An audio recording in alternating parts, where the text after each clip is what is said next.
From the center of the universe, Toronto, Ontario, Canada, this is the SDM Show with your host, Rob Cairns.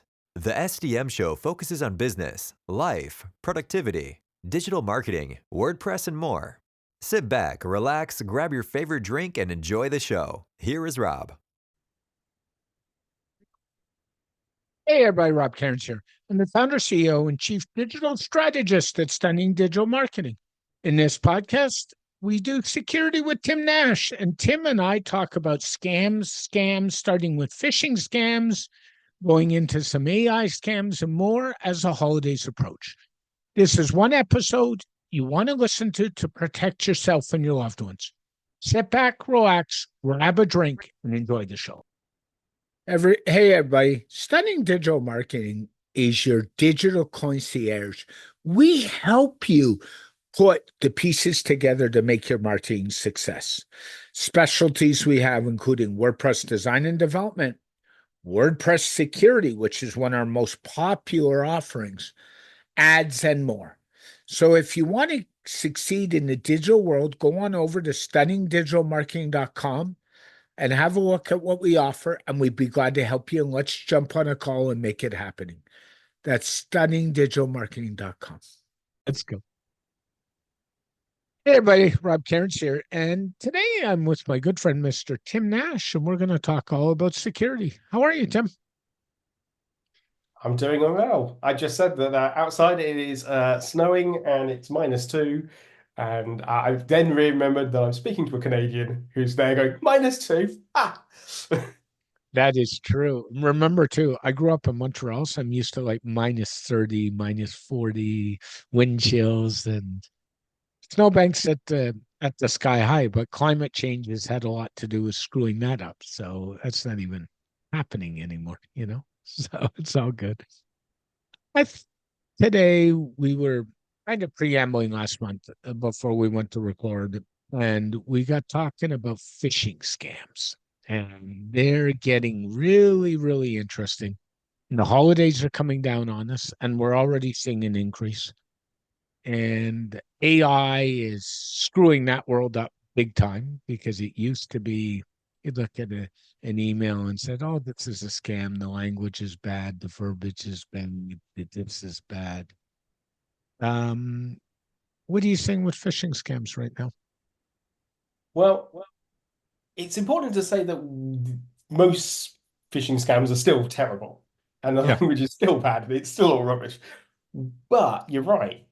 This is very few times where people say, "Oh, AI is having this huge impact on security." It's like, yeah, no, not really. Not in the way that most people think it does. But this is a really good example of where it does. Because if you think of the power of something like a GPT model like ChatGPT or Claude, and you pass it your mangled rubbish, and it will produce something that looks like a perfectly good email. But worse, marketers and anybody who's employed in various jobs are handing over the mangled emails and making them look good. And consequently, the language is merging together. So for phishing attempts, it's going to be perhaps not so much right this very second, but over the next 12 months, it's going to be very easy for phishing scams because they're going to be using the identical language because it's being generated by the same place, which is interesting. And obviously, most people can. I say most people. A lot of people now have trained themselves to recognize a ChatGPT email. There were those telltale marks in there that like, yeah, no, that's been written by AI. But those things will happen more and more, and we're going to have this new layer of, well, was this written by AI by the person who actually we wanted it to be written by? Was this being written by a fisher? How do you tell the difference? I know. It's getting scary. I mean, I looked at one. So I've seen a couple recently. One was a text message scam that Canada Post, so that's the Canadian Postal Service, sent out. And I know of 4 people who got this scam within minutes of them ordering something. And all 4 people clicked on the link and said, "I'll pay the extra $2 in charges." not even thinking. And you and I both know they do low hanging fruit. They'll charge $1, $2, $3. And then if the credit card goes through, the next charge is $1,000, $2,000, $3,000, right? So that's problem number one. And then the other one I saw, which was really interesting, was an email scam where somebody put the Royal Canadian Mounted Police logo in there and tried to issue a court summons by email. Well, we know court summons don't go by email, but if you put fear in the people, people do stupid things, right? Yeah, I mean, a really good example of ones that you see every single day, but you might easily fall for. I've seen a lot of. I'm staring at my screen now, and I'm looking at a Bitcoin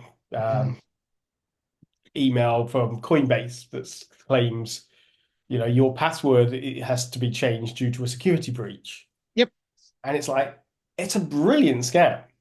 And it's so common. You're seeing it more and more, but when it first came around, this idea of this scam was brilliant. Your password has been compromised in a security breach. Oh no, you must update your password. Oh, I must go do this. You go and update your password, and yes, indeed, it has now been compromised in a security You're breach. right. Yeah. But this is the same sort of thing. I've seen this in WordPress emails as well. I've seen a good one that was impersonating a hosting company, Mm-hmm. a very large hosting company, and it basically said that the hosting company had suffered a security breach. You had to log into it to correct this, and if you didn't pay attention to the URL, you wouldn't notice it.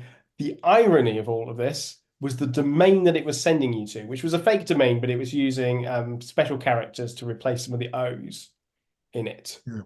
to make was actually the domain was registered on the host that you were going to. So if you did a whois to check that this was going to the right place, and you looked up the IP address because it also was hosted on there, you got back the correct, you got the IP address of the hosting company, you got the whois so that the domain was registered on the hosting company.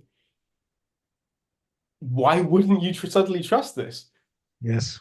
All the static assets were being pulled from the correct URL, and the page had the identical markup because they just copied and pasted the HTML from the original hosting companies.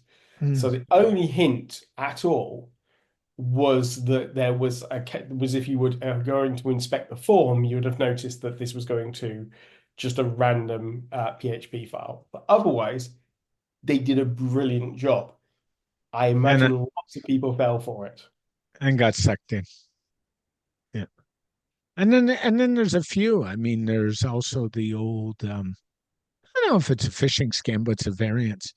You get that text message from somebody you don't know, and then they're kind of saying, "Oh, hi, James. Remember about our party?" And what they're really trying to do is build trust. And then they'll say, when you say, "Oh, this is a scam," "Oh, can we talk anyway?" No, wait. Yeah. Or the other good one is I've lost my phone. This is my new phone number. Yep. Oh, worse, this is your son, and this is my new phone number. And the phone number in my case is somewhere in the US instead of a Canadian phone number. Well, my son lives around the corner from me. Hello. My daughter has been arrested multiple times in Spain, which is very confusing for me because she's 9 and lives and is currently downstairs. Yes, yes. But what I would say though, for families and the grandparent scam we've all heard about, and that's a variance of almost a phishing scam, whether you want to call it that or not. Um, I would say in families, what you need to do is put in a code word. We have one. And if you can't reveal that code word, you're not getting anywhere in an emergency. I'm sorry. I mean, it won't take. This is again another interesting thing for AI. This is not going to happen for general phishing, but I can very much see very targeted spear phishing campaigns Yep. where, particularly if you do have a lot of footage and a lot of access to build up a person, you could create a fake voice that does sound legitimate that you could potentially have a phone call. And so it is worth doing. I know that sounds very tinfoil hat, but it probably was tinfoil hat territory 2, 3 years ago. Probably was still unlikely a year ago. But now, if you're not so much for the average person, but if you're a high value target, I Mhm. can easily see someone trying to target, spearfish and target somebody by creating a persona that is one of their family members. We see this with deep fakes, with things like, the US presidential stuff, but you see it with celebrities, and it's done for fun. Sometimes it's done maliciously. But we're not that far away from it being used seriously for proper blackmail and extortion. Yeah. I actually wrote a blog post about 6 months ago or 5 months ago, and I said you should never use voice validation for any security stuff at all because of AI. And somebody challenged me and said, "Aren't you a little over the top?" I said, "Actually, not. Um, I've taken my own voice off my cell phone voicemail. I've gone back to a generic voicemail on purpose. And and my partner's voicemail, she's a lady, so ladies get enough harassing voicemails to start with. Actually, it has my voice on it, so good luck on that one. Because the problem becomes is people are using AI to get past voice validation at banks. There have been cases at banks in Canada where people have had money stolen. Oh, the AI system validated you. Telecoms use voice validation as well. Yeah, and I guess I'm slightly lucky that being a Brit with a Yeah. British accent means that most AI systems cannot understand me, Mhm. and that voice validation just fails to work properly in most systems. So that's good. Nice extra layer of security in there. I could be worse. I have a very neutral accent, Yes. but I live in an area that has quite a distinctive accent, and if you go further north, further south, further east, further west, the accents all radically change. Currently, most voice cloners are terrible at British accents Mm. right now. But again, free, sick, with the rapid rise in these and the simplicity of these. Have you come across the website suno.com? I have. Just singing. Um, but just watching when I was first shown it, like 6 months ago. This has nothing to do with security, but it sort of shows the evolution of AI, I Yep. think, really. 6 months ago, when I first came across I was like, that's amazing. Songs, they're just making them up on the spot. We're going to ignore copyright and all that stuff. We're just going with, oh, wow, it was able to do that. But at the same time, it had you could tell there was something wrong with the voice, things were different. You look at the same, if you put the same prompt in today, you'd be hard pushed to say that was written, the voice was AI. Mhm. And once we're at that stage, weirdly, when experimenting and playing around with various AI things, it's actually harder to find truly realistic voices that are doing spoken words, and it's easier to do a singing song. Yeah. So And true. again, that's partly to do with the fact that you can hide a lot more with songs, but it won't be long. We are getting very close. We're getting very close to having your voice cloned. We're getting very close to having your image can be cloned fairly well and fairly cheaply. So yeah, that person on the end of the phone who, wherever they are in the world, no longer has to put on a funny accent and try and pretend to be, they can just throw it into a computer and off it goes. So you really are going to struggle to prove who other people are unless you have some sort of pre-proof, like a passphrase or a passcode, or just even a basic code word for that you so your child can repeat. I was jokingly playing in the back of in the car back from school, saying because my daughter arrived wearing a coat, which is unusual because it's snow, and she normally just loves running around in the without a coat on. And so I jokingly said, "Oh, you must be a robot." And we spent quite a lot of time going backwards and forwards, asking questions with me asking questions to try and prove she was a robot, Yep. and her trying to prove that she was human. Which sounds silly, and it's a childish little game, but it was also encouraging her to understand how to recognize, well, actually, what information is private? What information could she share with me and only me that wouldn't be known by anybody else? Yeah. And she throughout the conversation discovered actually, no, it's really difficult. Most things she thought only I would know. It's like, well, no, X could know or Y could know. And so it was a really interesting exercise for her. And I wonder if perhaps some adults could do with doing that exercise too. Yeah, I'm sure.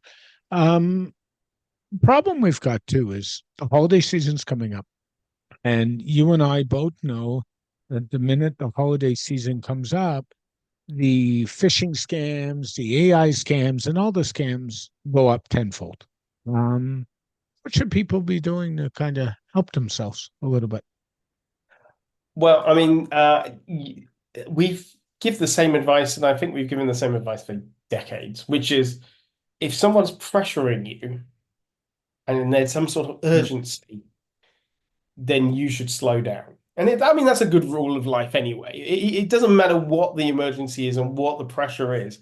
You Mhm. could always, if you always take that few seconds to stop and think. Um, if someone's emailing you out of the blue when they would normally phone, well, Yeah. that should be a bit a warning. If someone's phoning when they would normally email, if you're getting a phone call from your bank and the bank is saying, this is so and so from the bank, you must give us all of your personal information, which annoyingly banks quite often will do. Mhm. And it's like, that's just crazy. You can just say, oh, sorry, yes, one moment. What department are you from? You're from that department. Okay, I'm going to put down the phone and I'm going to ring the number on the back of my debit card or the number that I've got for my bank.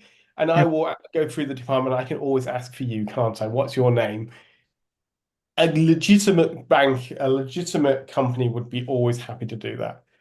The second thing to do is just never click a link. Mhm. And I saw an amusing joke, which was that Rick Astley has done more for stopping phishing than any cybersecurity training ever has, Wow. because colleagues getting random emails don't want to be rickrolled, Yes. so they won't click the links. And I was like, that's brilliant. If we need Yes. more of that, Yeah. more Rick Astley needs to be put in there so we can stop people just clicking links. Again, any link that's got a that requires you to click should probably have some other mechanism. The Mhm. only time that might not happen is something like a password reset, but Yeah. then you've triggered that action. So hopefully you understand that that's happening. If you get a random password reset email, don't click it if you don't know where it's from.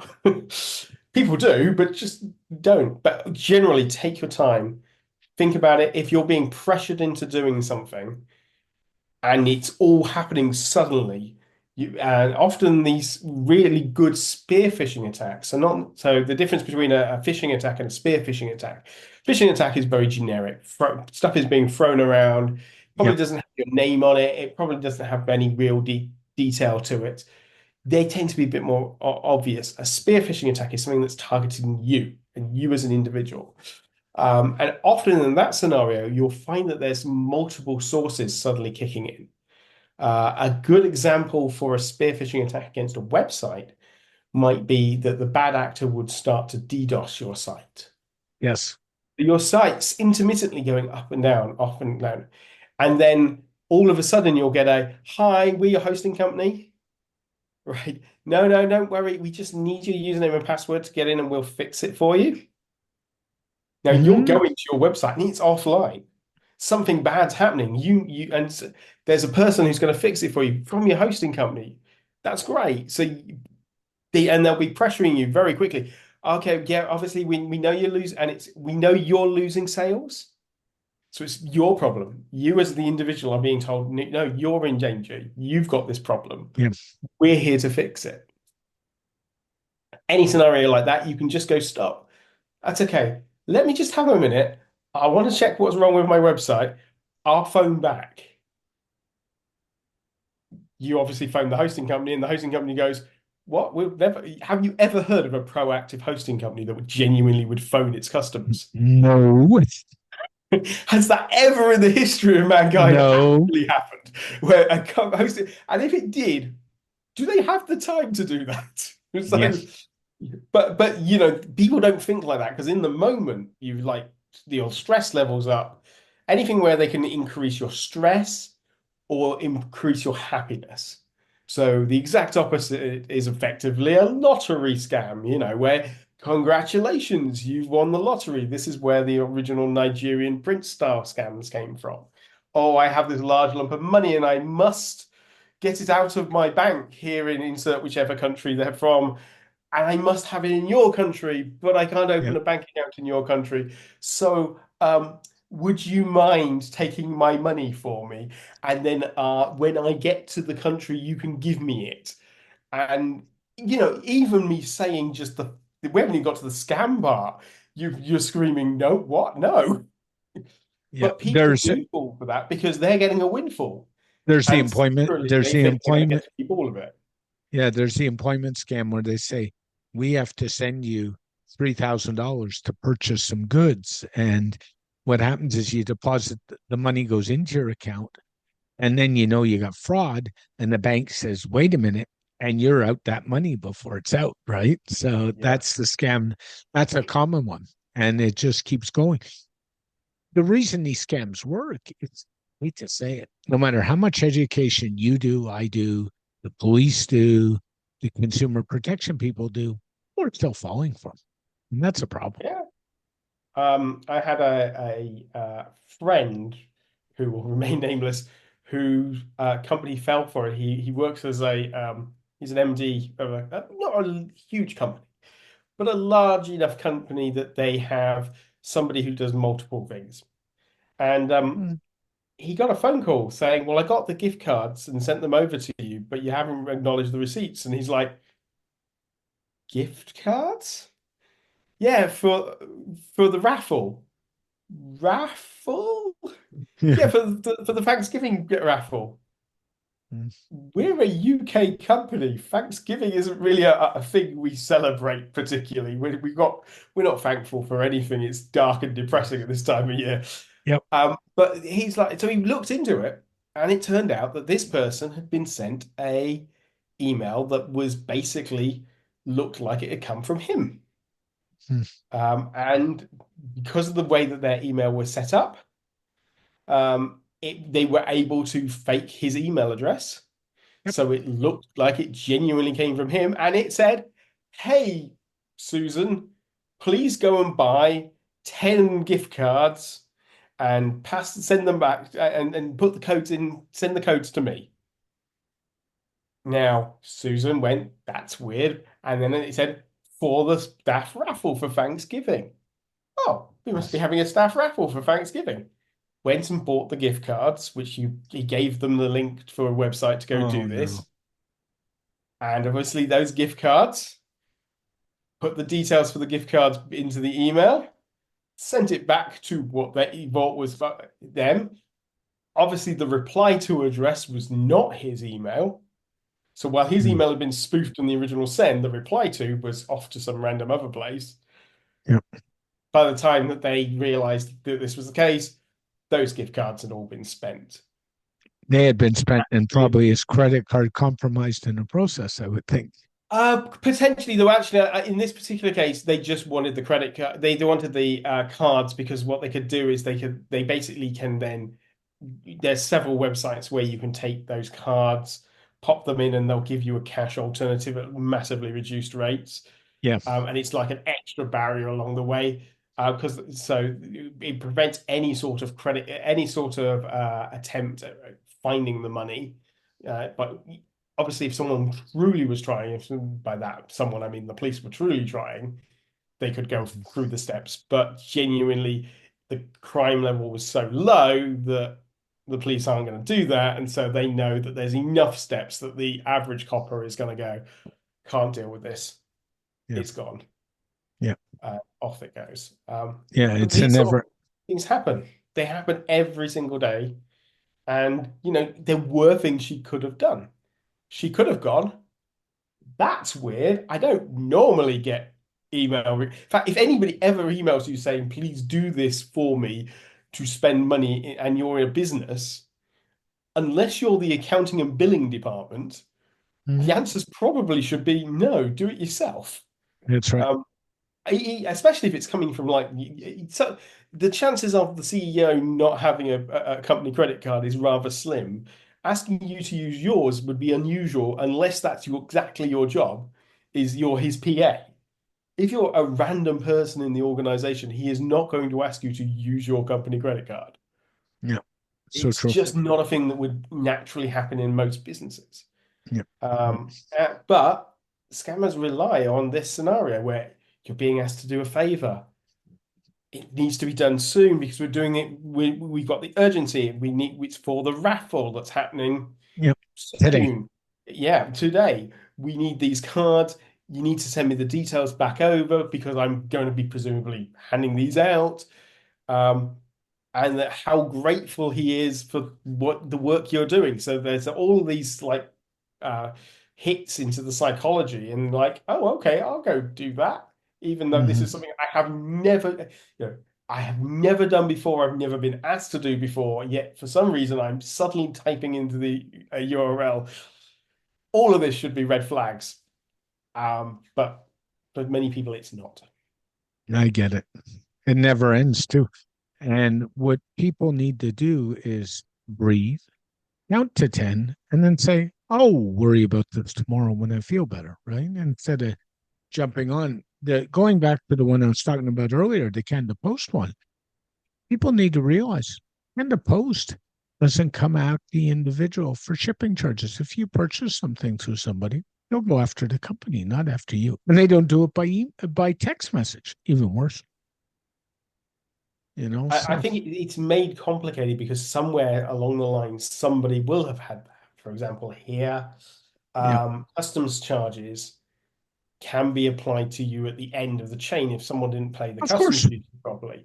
But and Here so too. you do end up with numerous text message scams saying DHL or UPS or are holding your package. The Hmm. reality is that almost certainly they're not, and you would be getting that through a different way, and it would have had your tracking number on it, and there will always be telltales. But if you're waiting for that package and that one thing that you know it's on its way, And you need you're it likely to fall yesterday. for it Yeah. because, oh my God, it's not going to come in time. You're going to see a lot of this ramped up around Christmas time. You're going to start seeing the text messages that say your package is stuck. Because there's a good chance that most people will have a package on its way Yep. around Christmas time if you're in the UK, in America, or in Canada, or in Australia. Yeah. And pretty much any Western country is likely to be this time of year going into Christmas, Hanukkah, etc. The gifts will be being sent, gifts will be being ordered. The chances of a package on its way suddenly is really high compared to other times of the year. So No, this I. scam obviously being fallen for more often now than it would be, say, in July, where the chances of you having a package on its way less. Mhm. That said, since COVID and are switching very much to working from home, Mhm. rise of the big people like Amazon and Amazon's next day delivery, you're seeing a lot more packages going around. So there is still a much greater chance that I have a package on the way this year than there was in, say, 2018, 2019, where Yep. a package would be unique and surprising. Whereas now it's like, oh, it's the toilet roll. Yeah, the fun one I got this morning, interesting, and cell phones carriers are getting better. They're starting to pick up on scams more and more, and Google with their AI. I'm on a Pixel phone. It's picking up on scams even more, but I had one get through this morning, and it was your cell phone number's about to be canceled in 4 hours. Uh-huh. I And mean, yeah, and you're there going, huh, that's weird. You'd have thought they would have told me.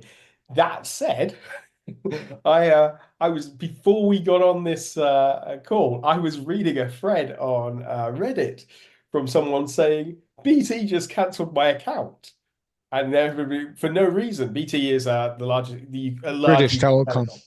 Yep. It's like my broadband is gone, and when I phoned them up, it turned out that basically they had two of flats, flat A and flat B, and the people who were Mhm. moving into flat A accidentally gave flat B's address Yeah. because of like one digit difference. And somehow BT went, yeah, okay, well, we'll just do a change of over. It got changed over, and they're like, then this Reddit thread was just people going, BT would have told you. And it's like, well, I got a text message saying about disconnection. It's like, when did you get that? About 20 minutes before it disconnected. And they were like, well, why didn't you ring them? It's like, because it was a scam. And it was like, Yeah, I understand. Yeah, yeah, yeah. Yeah, it never ends, and you wonder. I mean, I was sharing with you, without getting into big details, my issues with Google AdWords before we got on this call, and I kind of attributed, and my bank keeps saying, "Oh, it's fraud," and I keep saying, "I think it was a billing mistake more than anything." No, more than probably, but nobody wants to seem to deal with it. So that's a trip to the bank this afternoon after we're done with a pile of emails in my hand to try and push the bank into coming to a decision faster than they should. So, good luck. oh, thank you. You are so kind. Any last tips going into the holiday? How to be careful? Uh, so we've already covered don't click links. We've already covered Yep. wait a little bit. Um, I guess the final one really is read everything twice. We talked at the start about how this like we're living in a world where people are using AI more and more, Mm-hmm. but just because they're using AI more and more doesn't mean that they're still fairly obvious. It's very rare I get a phishing email that passes through that I look at and go, wow, Yeah. if you read this, you wouldn't notice. Nearly Mm-hmm. always, when you read the emails, read the text message, something won't sound or look right. Be it the Royal Canadian Mounted Police sending me jury Yeah. summons. Well, that's weird. Pretty sure that there's some sort of like judicial thing that says that the police can't send me to jail, that you have to go to a court, and that might be Mm-hmm. presumed by somebody else. So that sort of logic normally works through. You normally can look at an email and go, that's weird, that's not my website, or that's weird, that's not my bank. I get every day at 3 o'clock a automated phone. The phone rings, you answer, and it goes, "Hello, this is bank security." Yeah. It's like you didn't even try. Try harder, but someone will fall for that because they didn't think and they just were like, And "Yeah, they don't realize, how did you get my phone number? Well, it's easy to set up a computer to start dialing sequential numbers. I mean, yeah, that's a no-brainer. We had back in the day when I worked in healthcare, I had a comms director. He used to be the queen of practical jokes until I disappeared for a weekend and set my modem up to dial her pager and put in random pager codes all night. And that ended those practical jokes. Now, what I should also tell you is her husband was the sergeant on the Toronto Police Bomb Squad and on call that weekend. So he was not amused at the end of the day, but no. no, I imagine not." But, but, but, but that's what they got for filling my office with garbage while I was on vacation for 2 weeks. So, you know, but that's what I'm saying. It's not hard to do. It's you set up a modem and you can do it the old traditional way. And the code to do that, to dial random numbers, they're not even random. They're just up to sequence by one. And But these things can be relatively targeted. A good yeah, example is there was a utilities company here in the UK that got hacked. They made the press because they had some ransomware, and then the bad actors simply sold all the customer details. of course they did. So the ransomware was resolved, everything calmed down. 6 months to a year later, people were getting phone calls. And they were like, hello, we're from the utility company. Oh yeah, no, of course we know. I'm going to bring up your account details. Can you just to confirm your last four digits of your account number are blah de blah de blah. Yeah, Oh because I yeah, had them. that's because they had them. Oh, that is my last four digits. And here's your just to check, we've got your address is this, yes. And the vast majority of people do not move, so they addresses. Lots of people felt we're going to increase your direct debit. We're going to do this. We're going to change you over to our new thing. Blah blah blah. And obviously they get caught up that way. But the really weird thing is the way to spot that particular scam was that they were actually giving over too much information. Yeah. They were being proactive in proving themselves to you. And Yeah. actually, when you looked at the script was so keen to try and prove that they were legit that they didn't sound legit in the end. Yep. But to make this What even more of a sort of like twist, the same the original company's tele center where they did all their phone calls from, the people hired the same firm that managed them yeah. to do the scam calls. Mm. So it was often the same people who would go from utility company one to what appeared to be utility company number two, Yeah. but utility company one was legitimate and utility company number two was a scam.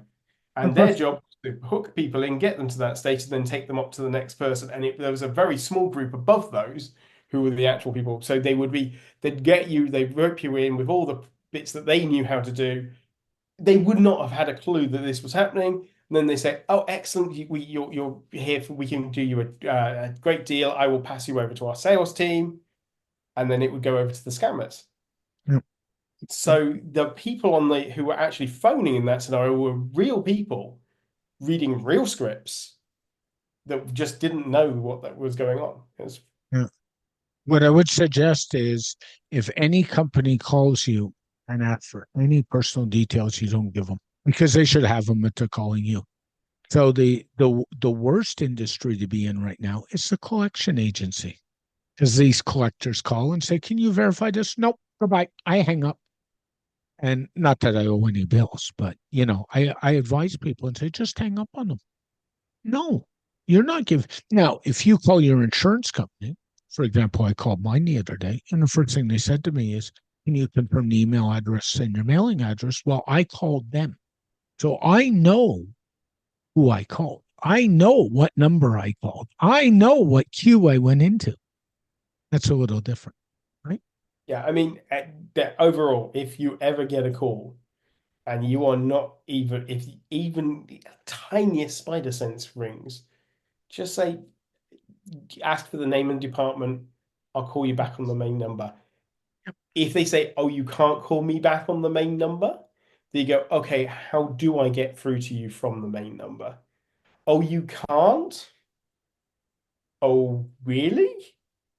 But in Cool." a call center like a bank, that's not uncommon either. They don't have No, they but don't you can always get to the department or a that's layer correct. through. That And that is there isn't a call center on the planet that doesn't have a mechanism for filtering people across. So you can always say, you make sure that I get through to you?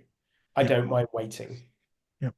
The other thing we got to remember too is, and this is the hardest thing people need to do is just have some patience with this stuff, especially seniors. Seniors are way, way, way, way too trusting because they all want to be nice to everybody. And I think when it comes to protecting yourself, you got to stop being nice. I mean, I'm not sure about being nice necessarily, but generally there is a perception of, actually, I would argue impatience, Hmm. frustration with often with technology. Um, Generally, seniors need that little bit of extra time to Hmm. process things that not in, and they tend to maybe be hard of hearing, so they're often asking to repeat things. Yeah, And it's very easy to bamboozle someone who's hard of hearing in yeah, it particular, is. Yeah, because you can say something, then say it just slightly quietly, and their heads, they're going to interpret what you said and put it through. And quite often you can be quite embarrassed about the fact that you didn't hear it, so you just try to skip over. If you're only hearing every 4 out of 5 words, and they know this, they can prey on it, but they do prey on the fact that generally seniors are not as technology focused, and yeah, you can be manipulated very easily if you're not careful. And the way around that is to go with the technology route you prefer. Again, banks are not going to necessarily, you can still phone the bank back up through the normal route. Yep. You might have to go through more steps. You might have to go through the automated systems. That might feel painful, but it might be better than the alternative, which is that you get scammed. If anybody's offering to do home improvements over the phone, or doing spoiler, anything like that, anything where that's specific to you, insurance, pensions, those are nearly always not done via phone calls, That's and correct. certainly not out of the blue phone calls. Yep. No, we need to be careful. Tim, thanks so much. As always, please, Tim and I hope you be careful going into the holiday season. U.S. Thanksgiving is next week. Black Friday is coming up. If scams go up, as Christmas comes, they'll go up. As New Year comes, they go up. So just watch out what you're doing. Tim, if somebody wants to talk to you, LinkedIn is still the best way, I assume? Yep. So you can find me on LinkedIn, LinkedIn/in/Tnash, or just look for Tim Nash. Or you can visit my website, timnash.co.uk. I tend to work on online security and WordPress security specifically, but yeah, I'm always open to have a chat with people. So come say hi. Thanks, Tim. Hi, and have a good day. Appreciate you so much. Have a great one, my friend. Hey. Bye. Thank you very much for listening to the SDM Show. The SDM Show is brought to you by Stunning Digital Marketing, your digital concierge. For all your digital marketing needs, especially WordPress security, jump on over to stunningdigitalmarketing.com and let's help you put the pieces together and make your business succeed in the marketing realm. That's stunningdigitalmarketing.com. A very special thank you to Tim Nash for joining me on this edition of the SDM Show. This podcast is dedicated to my late father, Bruce Cairns. Dad, I love you. I miss you very much. And thanks for all the inspiration over the years and your caring, your understanding, and helping me grow as an individual. Thank you, Dad.